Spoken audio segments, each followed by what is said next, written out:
pengalaman kepemimpinan yang baik, baik di eksekutif maupun di legislatif.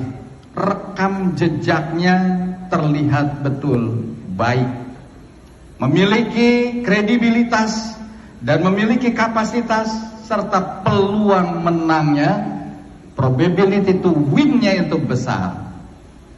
Oleh karena itu DPP PKS mempertimbangkan usulan dari struktur DPW PKS DKI Jakarta, juga mendengarkan dari berbagai masukan para tokoh, ulama, habaib, tokoh-tokoh lintas agama bahkan yang datang ke DPP PKS, para agamawan, para cendekiawan, serta masyarakat di DKI Jakarta.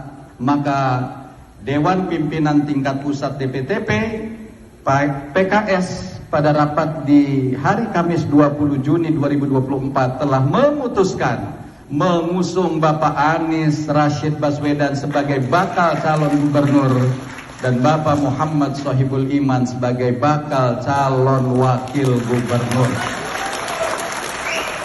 Siap berjuang memenangkannya? Allahu Akbar! Merdeka!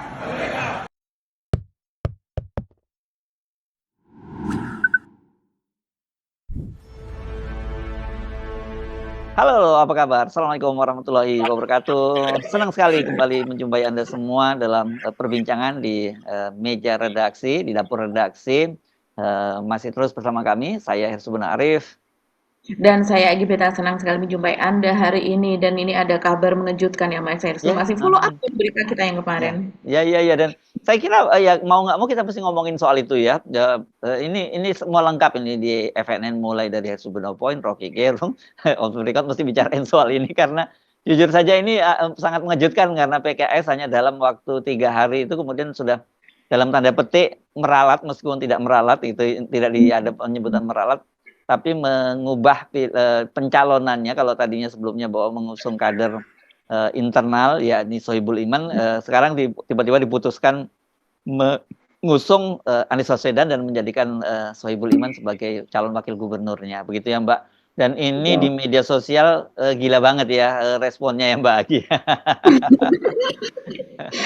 Aduh, rame banget deh Mas Hersu. Jadi belum pernah ini yang namanya media sosial akun dari PKS, baik itu di Twitter, baik itu di Instagram, itu seramai ini, begitu. Okay. Jadi rame banget. Jadi kalau yang sebelumnya ketika pengumuman ya bahwa Sohibul Iman itu akan diusung begitu kan, itu kurang lebih perkataannya seperti ini narasinya. Pilkada Jakarta PKS kami ajukan Sohibul Iman begitu kan. Terus kemudian ada narasi satu paragraf lagi. Itu yang sampai sekarang ini jumlah saat kita tapping ya, jumlah komennya itu hanya sekitar 704. Dan isi komennya itu betul-betul orang marah, orang kecewa, menghujat, membuli PKS apa dan sebagainya. Jadi kemarahan lah, dan kemudian juga yang mengerikan, saya sih bacanya agak merinding ya Mas Hersu.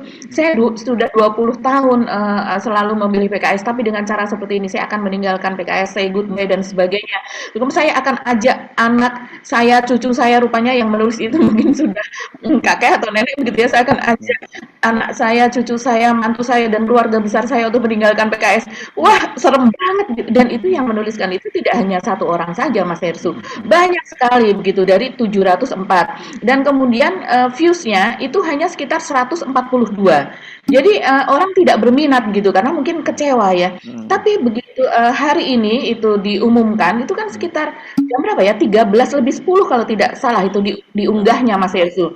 Dan itu baru 1 jam saja yang komen itu sudah 1.700. Itu yang komen, itu baru 1 jam. Ini fenomenal ini. Dan kemudian views-nya atau yang melihat postingan tersebut sudah 835.000. 835.000, padahal sebelumnya itu hanya 142.000. Itu pun sudah berselang, sekarang sudah masuk ke hari kedua begitu ya. Nah, ini luar biasa. Hari ketiga Mbak, karena itu kan hari Ahad diumumkannya ya kan? Oh iya, betul, iya diumumkan ya.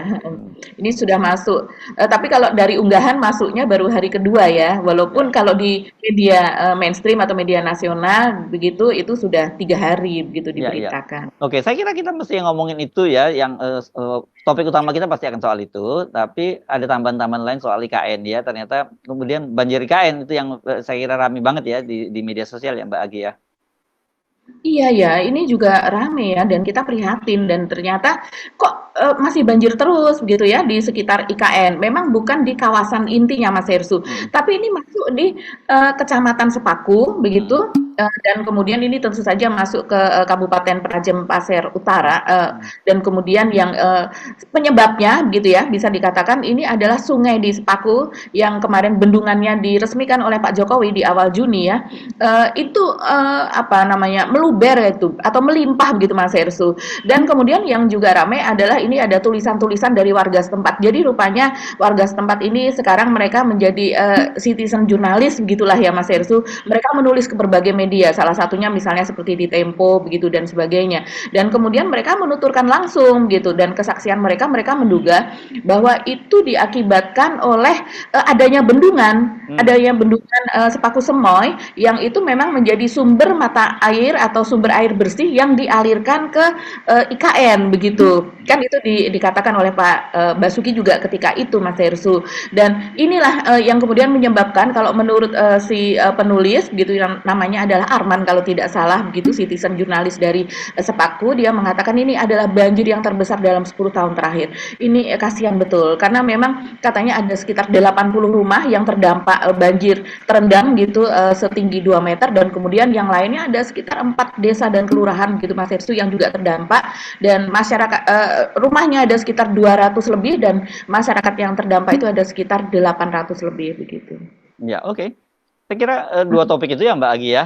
Cukup ya kita karena PKS akan sangat panjang. Oke, Mbak Agi monggo ini karena saya kira ini kita lebih fokusnya apa yang terjadi sesungguhnya. Karena kalau dari pernyataannya Pak Ahmad Saiku kan dinyatakan bahwa itu sebenarnya sudah diputuskan pada tanggal 20 ya, 20 Juni begitu ya, sudah diputuskan untuk Anies Baswedan.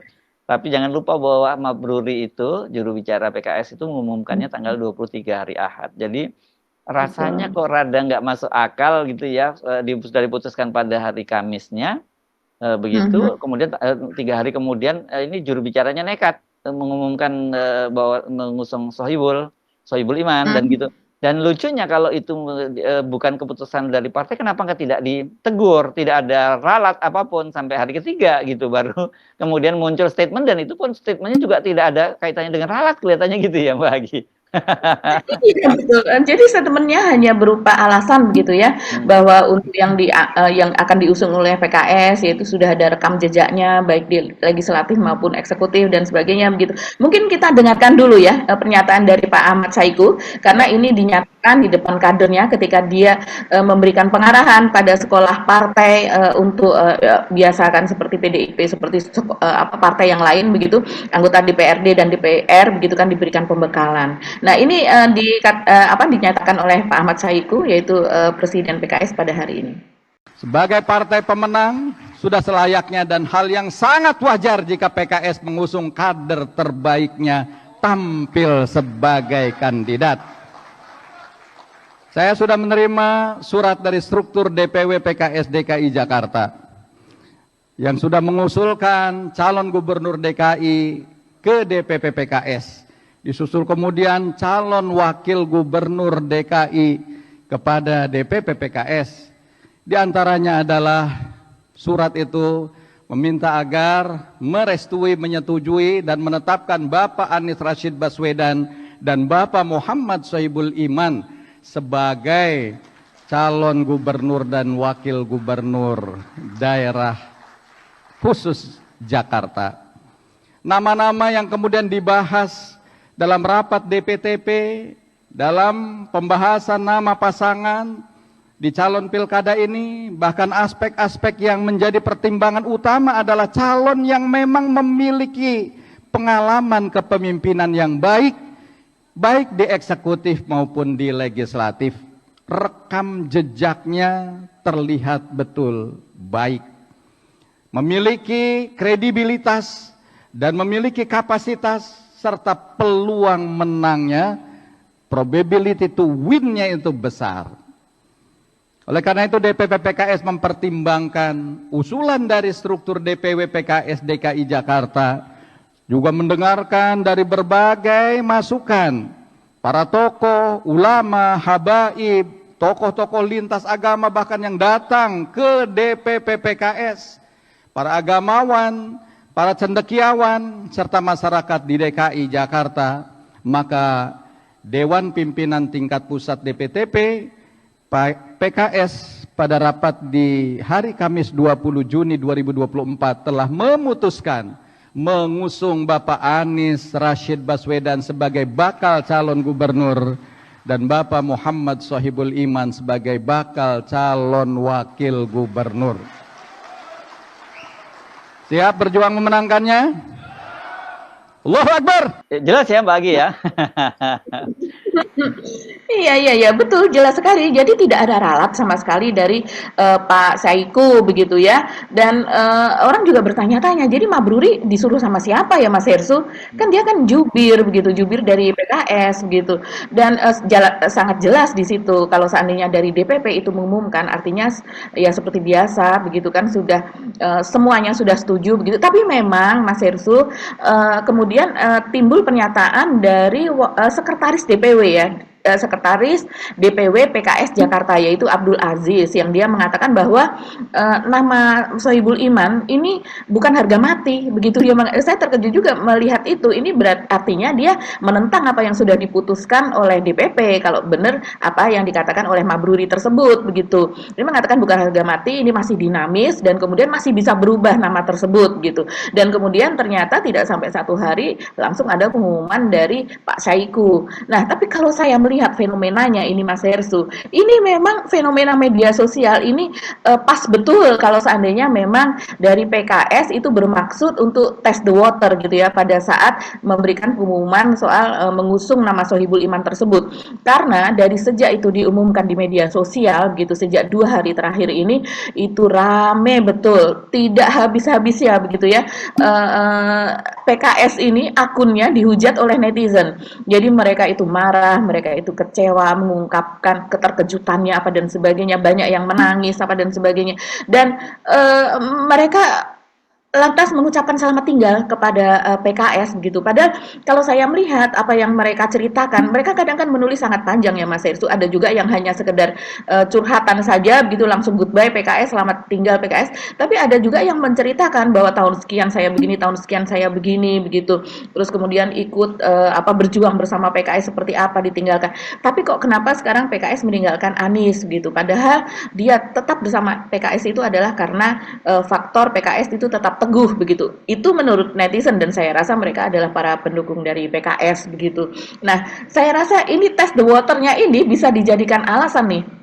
Kan kita mendapatkan kabar bahwa PKS ini didekati oleh Gerindra dan juga didekati dari 02 lah begitu, dan kemudian mendapatkan iming-iming atau gula-gula begitu ya kalau seandainya mereka nanti bersedia untuk tidak mengusung Anies Baswedan gitu. Saya tentunya juga memikirkan Mas Hersu, dan kita memikirkan PKS ini kan memang sahabat dari Pak Prabowo ya. Jadi memang sudah 2 kali kalau 2 kali Pilpres 2009 itu dia bersama Demokrat ya, bersama Pak SBY, 2014 2019 itu bersama Pak Prabowo begitu. Jadi wajar walaupun berseberangan, tapi secara berseberangan dengan Pak Jokowi, tapi secara pribadi dengan Pak Prabowo ini tetap dekat begitu kan. Nah, saya rasa ini juga strategi sih ya. Bisa jadi ini strategi dari PKS untuk tidak mengatakan no langsung begitu, tidak mengatakan tidak, tapi dia akan memberikan alasan yang sangat kuat, yaitu dengan test the water, dan ternyata penolakan dari konstituen PKS, dari pendukung PKS itu sangat-sangat tegas, sangat-sangat kuat begitu. Sehingga akhirnya ini saya rasa bisa menjadi alasan bahwa ya sudah, memang mereka akan kehilangan kepercayaan kalau seandainya mereka tidak mengusung Anies. Saya rasa salah satu latar belakangnya bisa jadi itu ya Mas Hersu. Ya. Dan saya kira ini kan seperti saya sebut kemarin, dampaknya tidak hanya jangka panjang ya, kita bicara soal pemilu legislatif tahun 2024.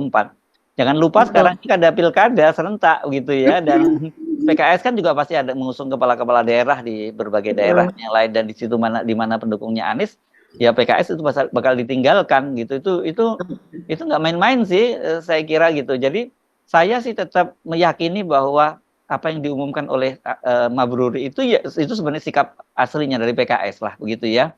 Tapi kemudian karena ada reaksi yang luar biasa begitu kan, dan kan macam-macam Mbak kemudian yang muncul teori konspirasi lah ya, yang disebut bahwa Iya, ini betul. kelihatannya PKS bagian dari skenario Pak Jokowi untuk jegal Anies Baswedan. Wah itu kan berat banget kalau kalau itu yang jadi stigmanya, dan menurut saya ini dampaknya jangka panjang itu, dan itu saya kira mungkin nggak akan segera pulih dalam 1-2 pemilu itu kalau mereka ini merasa dikhianati gitu Mbak Agi. Mhm. Sulit untuk pulih lagi Mas Hirsu, saya melihatnya demikian ya, karena kekecewaan, rasa kesedihan yang mendalam itu betul-betul begitu. Jarang sekali yang kemudian memberikan pengertian, walau bagaimanapun misalnya PKS ini memenangkan kursi di Jakarta, jadi wajar Ya, kalau seandainya mereka ya, itu mengusung kadernya sendiri. Itu jarang sekali yang bisa memaklumi itu. Mereka tetap mengatakan bahwa jangan memikirkan partai, jangan memikirkan kader sendiri, tapi memikirkan Indonesia. Dan selama ini mereka memilih PKS adalah karena Indonesia, karena dia tetap bersiteguh begitu di jalan yang lurus. Itu menurut kader mereka atau ya. menurut pendukung mereka begitu. Ya, dan walaupun menurut saya sebenarnya klaim dari PKS itu tidak sepenuhnya benar ya, kalau bahwa itu adalah kerja keras mereka berhasil memenangkan kemudian suaranya terbanyak di Jakarta. Kenapa? Karena semua partai koalisi perubahan, koalisi mendukung Anies dan Muhaimin Iskandar itu suaranya di Jakarta memang naik tinggi gitu, dan artinya kalau itu merupakan hasil kerja keras dari PKS sendiri, bukan karena kotel efek dari Anies Baswedan, ya saya kira itu dampaknya hanya pada PKS, tapi ini berdampaknya pada PKB, dampaknya pada Nasdem ya. Dan kita kan ingat waktu itu Pak Surya Paloh pernah curhat pada waktu Pilkada Jakarta dia mendukung Ahok kan, dia, namanya Nasdem tuh ancur-ancuran kan gara-gara itu kan gitu. Nah sekarang kan suara Nasdem bagus, dan itu ya mau nggak mau keputusan dari Nasdem mengusung Anies Baswedan. Saya kira harus diakui semacam itu, walaupun juga dari sisi Anies Baswedan saya kira mungkin dia juga merasa tidak cukup pede maju di Jakarta kalau tidak disupport oleh PKS, karena bagaimanapun PKS ini solid sebagai mesin politik, dia bekerja akan sangat bagus apalagi di Jakarta gitu. Jadi sebenarnya ya mereka itu saling membutuhkan begitu. Jadi kalau kemudian jadi tanya-tanya pada kita, apakah betul kemarin itu semata-mata hanya pertimbangannya karena mereka ingin waktunya dong, sekarang kami yang maju dengan kader sendiri begitu. Dan Pak Anies kan udah 2 kali kita dukung di Pilkada 2017, Pilkada DKI Jakarta 2017, dan Pilpres 2024, kan sekarang giliran dong. Kira-kira gitu. Mungkin apakah cuma sekedar itu gitu. Ya, tapi kan apapun alasannya, apakah kemudian kalau nantinya PKS itu maju sendiri, mengusung sendiri, dan karena dia dapat partai koalisi begitu, mengusung calon sendiri, atau apalagi kemudian menjadi wakilnya Ridwan Kamil, ya tidak ada lain bahwa itu dinilai bahwa PKS sudah menjadi bagian dari skenario Pak Jokowi untuk menggagalkan Anies Baswedan. Itu yang saya kira sangat berat stigmanya, dan Ya. itu yang saya baca di media-media sosial itu rata-rata seperti itu kan. Komentar-komentar di konten kita, di Super Point, di Rocky Gerung, semua seperti itu Mbak nadanya. Iya betul, kita melihat saya selain melihat di komennya di Hersu Buno Point, Bang Rocky Gerung, juga di kita di Off the Record sendiri ya Mas Hersu, itu kalau komen di kita itu masih belum tentu orang PKS baca juga begitu ya, tapi itu memang suara hatinya demikian. Dan untuk komen khususnya Off the Record dari konten kita yang kemarin yang membahas soal PKS, itu bertubi-tubi itu yang dibahas soal PKS, padahal kita setidaknya ada tiga tema begitu yang yang kita diskusikan. Tapi kalau dari akun DPP PKS sendiri, ini kan tentunya mereka membaca Mas Hersu. Jadi ribuan yang sebelumnya yang mereka dihujat, dibully, tentunya mereka membaca, dan itu mereka ini semacam apa ya, survei gratis lah ini ya untuk mendengar suara masyarakat begitu. Akun PKS tentunya tidak hanya di-follow oleh orang-orang PKS saja, biasanya demikian begitu. Saya walaupun tidak sependapat dengan seorang pengamat, seorang politikus, saya tetap follow gitu untuk mengetahui pendapat-pendapat mereka walaupun misalnya berseberangan atau bagaimana. Jadi saya rasa ini memang yang dalam hanya jangka waktu 1 jam sudah ratusan ribu, hampir 1 juta yang memviews begitu akun dari DPP PKS di Twitter loh ya, ini bukan di Instagram. Twitter itu kan lebih jumlah pengguna Twitter itu sekitar 20 juta sekian saja Mas Hersu.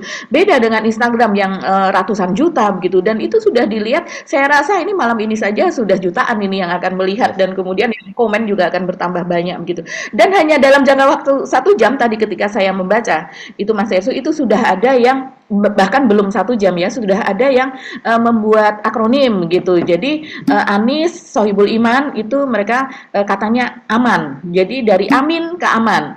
Ada juga yang membuat akronim Anabul. Nah, Anabul ini kan memang banyak sekali nih Mas Hersu dari follower Anies ini, memang para penggemar Anabul lah, lebih terutama kucing begitu ya. Dan itu adalah akronim dari Anies dipakai Baswedannya, Anies Baswedan, Sohibul Iman begitu. Ini rame, mungkin akan ada lagi nih akronim yang lain. Saking mereka euforia begitu.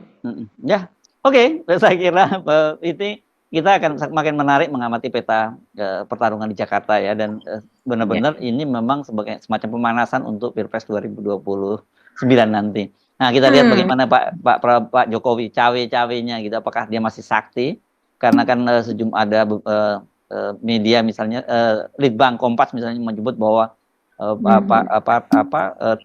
dukungan pemilih itu sangat mempertimbangkan apa yang didukung oleh Pak Jokowi itu masih terbukti gitu. Saya curiga bahwa itu yang ditanya adalah hari ini.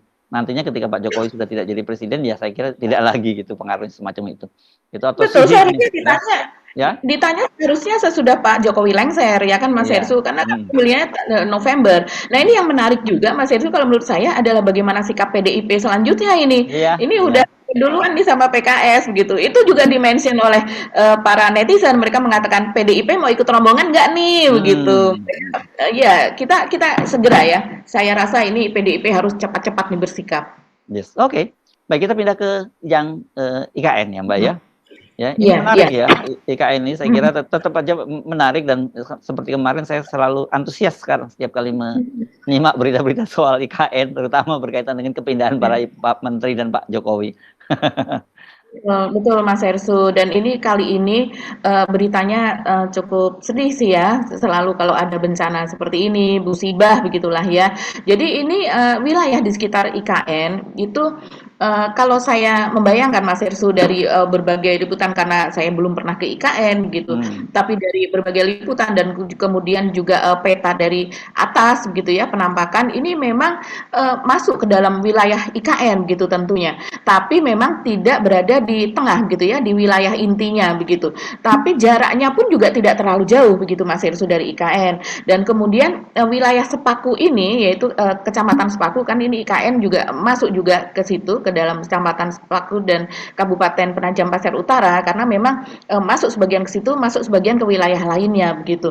Tapi yang jelas Sungai Sepaku itu sangat-sangat vital begitu bagi IKN, karena memang aliran air bersih itu yang selalu jadi pertanyaan begitu ya. Selama ini pekerja di sana pakai air apa ya? Berarti nggak pakai air bersih, karena memang air bersih ini sekarang sedang diupayakan masuk ke wilayah IKN dengan pompa yang disebutkan oleh Pak Basuki. Dan sekarang ini Mas Hersu, yang terjadi di IKN itu ternyata ada fenomena hujan terus-menerus begitu. Dan ini juga akibat dari hujan tersebut yang terjadi malam hari hingga pagi hari begitu.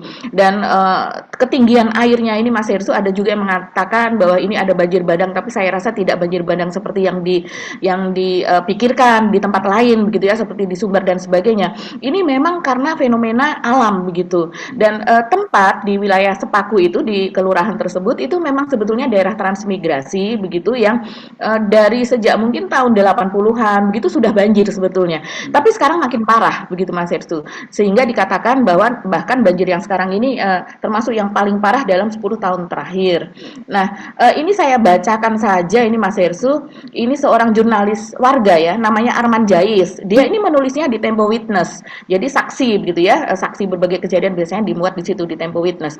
Yaitu bahwa di daerahnya dia sendiri ada 80 rumah yang terdampak dari banjir yang terjadi Senin kemarin. Dan kemudian itu dari sejak pagi dan terus meningkat. Nah, banjir mengenangi itu sekitar 2 meter. Ini cukup tinggi begitu ya. Bahkan ada warga yang mengatakan malam hari dia lihat genangannya itu masih sekitar 10 cm, pagi harinya itu sudah 1 meter dan kemudian terus meninggi begitu. Nah, Arman ini juga mengatakan ini adalah banjir terparah dalam kurun waktu 10 tahun terakhir. Dia mengatakan demikian. Dan kemudian juga banjir ini mengguyur daerah hulu Sungai Sepaku sehingga air meluap ke rumah warga karena jalurnya ditemboki pembangunan bendungan Sepaku Semoy yang direncanakan sebagai cadangan air di kawasan inti pusat pemerintahan atau KIPP IKN. Jadi ini hasil tulisan dari Arman tersebut demikian. Pembangunan intek Sungai Sepaku atau bendungan Sepaku, tepatnya di sebelah pemukiman warga RT 03 katanya, yang menutup Sungai Sepaku dan membuat tembok semen melebihi tinggi jalan utama kampung, diduga turut memperparah banjir. Ini kasihan betul kalau seandainya memang keadaannya seperti ini, dan saya rasa dia tidak akan mengarang-arang atau berani untuk membuat hoax begitu ya Mas Ersu. Dan dia pun melanjutkan bahwa pembangunan intek Sungai Sepaku atau bendungan Sepaku tersebut ya sudah mengenangi jalan poros menuju IKN di daerah Desa Sukaraja. Nah, ini ada yang menulis lagi, yang menulis artikel berbeda lagi nih, ini dari citizen jurnalis juga. Jadi bahkan banjir yang melanda telah mencapai jalur utama poros IKN yang biasanya digunakan publik untuk melintasi. Jadi rupanya tidak hanya di daerah yang itu tadi, yang Sepaku itu, tapi sudah masuk ke poros jalan utama. Nah, saya rasa ini akan membuat orang makin paham gitu ya bagaimana kondisi di IKN, bahwa memang pembangunan selama ini, pembangunan yang sangat-sangat masif tersebut memang diperuntukkan untuk betul-betul kawasan inti IKN gitu. Sementara di sekitar ya tetap seperti itu, begitu. Atau mungkin memang dibiarkan seperti itu karena seharusnya orang-orang atau daerah di desa tersebut yang seharusnya termasuk ke dalam wilayah yang akan digusur, begitu ya. Saya tidak tahu kondisi yang sebenarnya di lapangan, tapi ini cukup mengejutkan, di mana di depan mata ada smart city dan kemudian di situ ada rumah-rumah warga yang kalau kita lihat itu memang masih sangat memprihatinkan, Mas Irsu, seperti rumah yang jauh begitu ya dari kota, di tempat terpencil begitu, rumah warga di sekitarnya seperti itu. Jadi ini memang nantinya kalau misalnya IKN itu jadi terwujud, sepertinya jurang kemiskinan dengan penduduk sekitar itu akan makin terasa begitu. Ya. Nah, ini makin mendekati upacara 17 Agustus, mendekati kepindahan Pak Jokowi, ternyata satu persatu persoalan mulai bermunculan ya berkaitan dengan IKN ini ya. Belum lagi kalau kita bicara soal anggaran ya Mbak Agi ya, karena sekarang kan ini anggarannya sudah mulai dipatok-patok oleh Ibu Sri Mulyani untuk tahun 2025 gitu kan. Kemarin kita ingatkan bahwa sebenarnya anggaran dari APBN sudah tersisa tinggal sekitar 16-an triliun gitu, tapi kemudian kan minta bantuan, minta tambahan sampai 29 triliun dan saya nggak yakin itu nanti akan dapat ada alokasinya dari mana dan anggarannya itu. Dari situ aja kita udah mulai terbayang bagaimana nasib dari IKN itu gitu. Iya. Jadi begini Mas Hersu, kalau kita melihat ini fenomena alam di sana itu juga turut memperparah kondisi di IKN. Ya. Dan kalau seperti yang kita pernah berbincangkan, jadi dari bumi saja itu memang daerah tambang begitu ya, di bawahnya memang daerah tambang, jadi yang panas dan juga dengan curah hujan tinggi, jadi kelembabannya tinggi, jadi otomatis tidak hanya sekedar membangun yang jadi persoalan, tapi adalah juga maintenance atau perawatan dari bangunan-bangunan dengan kelembaban yang tinggi, itu akan membuat mereka gampang berjamur, jadi sehingga mudah retak, mudah rusak gitu ya. Dan ini kalau saya lihat ini ada lagi Mas Hersu, pakar klimatologi dari BRIN, yaitu Badan Riset dan Inovasi Nasional, yaitu Erma Yuli Hastin, dia mengatakan bahwa curah hujan saat musim kemarau di Kalimantan saat ini itu akan terus-menerus terjadi mulai sejak pertengahan Juni ini. Jadi bisa dikatakan tidak akan ada hari tanpa hujan nantinya walaupun musim kemarau ya. Walaupun musim kemarau akan terus-menerus hujan, dia mengatakan seperti itu. Jadi kalimatnya seperti ini, untuk wilayah Penajam Pasir Utara di lokasi IKN, secara sifat musim akan mengalami hujan secara konsisten sepanjang kemarau. Dengan kata lain, tidak ada kemarau di wilayah tersebut pada tahun ini. Ini kan cukup mengejutkan ya Mas Ersu, ternyata. Anomali ya ini ya. Memang ini anomali, ada namanya ya, Bisaiso atau apa begitu, saya lupa. Jadi sesuatu anomali cuaca begitu yang terjadi di lautan Hindia, di Samudra Hindia yang kemudian berdampak ke wilayah Asia ini. Dan kemudian dia juga mengatakan bahwa ini berisiko memacu terjadinya bencana hidrometeorologi basah seperti banjir maupun tanah longsor. Nah, persiapan jalur darat menuju IKN harus diperkuat, bahkan juga perlu dipikirkan jalur alternatif jika terjadi banjir. Ini saya mengutip dari Tempo, Mas Hersu. Ini kalau kita melihat ini ya pantas ya, apa namanya, pembangunan IKN itu memang tertunda-tertunda. Pak Basuki kan juga pernah mengatakan demikian. Bahkan belum lama ini kalau tidak salah ada 16 atau 15 ton garam yang ditabur di atas IKN agar tidak terjadi hujan, seperti halnya dulu di Mandalika kan juga pernah seperti itu ya, ditabur begitu. Dan kemudian bukan pawang yang bawa, bukan ya? Kalau iya, Mandalika kan pawang. iya, di Mandalika pawang. Kalau ini betul-betul rekayasa teknologi begitu. Dan memang kata Pak Basuki juga di sana pekerja-pekerja itu dipekerjakan dalam beberapa shift yang terus-menerus begitu ya. Karena untuk menyiasati ini, karena ketika hujan itu turun, maka kan apa, pembangunan itu berhenti sehingga harus menunggu kering lagi. Nah, kalau dengan demikian berarti waktu untuk pembangunan itu boros begitu ya. Banyak diinterupsi dengan keadaan cuaca dan alam di sana. Nah, kita memikirkan ini untuk 17 Agustusan di mana di sana juga baru misalnya ditanam rumput dan kemudian dikebut begitu ya. Gedung-gedung atau rumah-rumah kementerian begitu, juga gedung-gedung ASN yang nantinya akan dipakai oleh para tamu dan sebagainya. Ini saya membayangkannya sudah apa, hektik betul gitu ya situasi di sana begitu, Mas Erso. Jadi fenomena di sana itu ya, kalau menurut Erma, ini ahli dari BRIN, dia mengatakan yaitu peningkatan curah cuaca di sebagian besar Pulau Kalimantan dan wilayah IKN itu memang sudah mulai dirasakan sejak pada pertengahan Juni ini. Nah, peningkatan itu sejalan dengan hadirnya fenomena penjalaran gelombang intramusiman namanya, yang berkaitan pada aktivitas musim panas di Asia atau dikenal dengan istilah Boreal Summer Intraseasonal Oscillation. Mohon maaf kalau seandainya saya membacanya salah ya. Jadi singkatan dari BSISO atau BISISO, kurang lebih seperti itu. Ini saya pun baru mendengar begitu ada fenomena yang seperti ini. Jadi disebutkan Ibu Erma tersebut bahwa gelombang tropis yang tumbuh di Samudra Hindia itu bergerak ke arah timur atau timur laut dan kemudian berpengaruh terhadap kondisi curah hujan di Indonesia, dan terutama ini di daerah lembab seperti Kalimantan dan utamanya adalah IKN. Nah, kita berharap ya supaya IKN ini tidak banjirnya bisa segera surut, karena sebetulnya ini bukan bukan yang pertama terjadi. Jadi bulan Mei kemarin baru saja juga sudah ada banjir di sana, tapi hanya setinggi lutut. Dan kemudian kita pernah membuat konten juga di off the record begitu ya, pada tahun 2021 itu yang banjirnya bahkan lama kalau gitu ya, sampai berhari-hari, bahkan ada suatu tempat yang sampai 1 pekan begitu banjir terus-menerus. Dan kemudian juga tahun 2023 itu juga banjir juga. Jadi sebenarnya itu daerah banjir, Mas Ersu, sebetulnya ya. Jadi kalau pindah ke sana dari Jakarta menghindari banjir Jakarta alasannya, maka pindah ke daerah banjir berikutnya begitu. Ya, ini karena akibat ya Mbak ya, visibility study-nya proyeknya, kemudian AMDAL-nya juga nggak jelas ya, asal kerja ya akhirnya terjadi seperti ini ya. Tapi kita doakan kemudian saudara-saudara kita warga yang asli ada di sana begitu. Itu asli itu artinya bukan hanya warga asli tapi pendatang yang sudah bertahun-tahun juga tinggal di sana. Diberi keselamatan kesehatan gitu menghadapi situasi yang tadi diprediksi akan terus hujan pada musim kemarau ini ya. Oke, Mbak Agi, kita mesti akhiri perbincangan kita kali ini ya, Mbak Agi ya. Dan kita sampai ketemu lagi esok. Kami mohon pamit. Saya Rusbun Arif. Dan saya Agi Beta. Terima kasih atas perhatian Anda. Tetap salam 0%. Wassalamualaikum warahmatullahi wabarakatuh.